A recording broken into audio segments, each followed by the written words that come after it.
হাঁটু ক্ষয়ের যে লক্ষণ সেটা হচ্ছে যে কমনলি পেশেন্ট তার ইনিশিয়ালি যেটা নিয়ে আসে যে তার ব্যথা ব্যথা হচ্ছে কখন ব্যথা হচ্ছে যে সে যখন একটু ফাস্ট হাঁটতে গেলে ব্যথা হচ্ছে, অথবা সে যখন ওয়াশরুমে লো কমোডে বসতে যায় ব্যথা হচ্ছে, অথবা সে যখন স্টেয়ার উঠে অথবা নামে তখন ব্যথা হচ্ছে, যে কোনো হাঁটুর মুভমেন্টে এবং ওয়েট নিলে ওয়াকিংয়ে তার ব্যথা হয়। এটা হলো প্রথম লক্ষণ, এটা হলো ইনিশিয়াল। তার পরবর্তীতে আস্তে আস্তে যেটি হয় সেটি হচ্ছে যে তার মুভমেন্টও আস্তে আস্তে রেস্ট্রিক্টেড শুরু করে।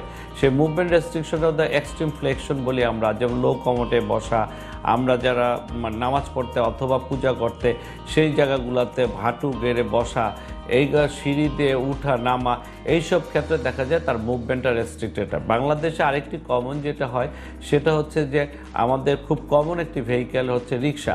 এই রিক্সাটাতে উঠতে গেলে দেখা যায় যে সে পারছে না, ব্যথা হচ্ছে হাঁটুতে খুব বেশি। এই লক্ষণগুলো নিয়ে আমার কাছে আসে এবং এটাই হচ্ছে হাঁটু ক্ষয়ের লক্ষণ।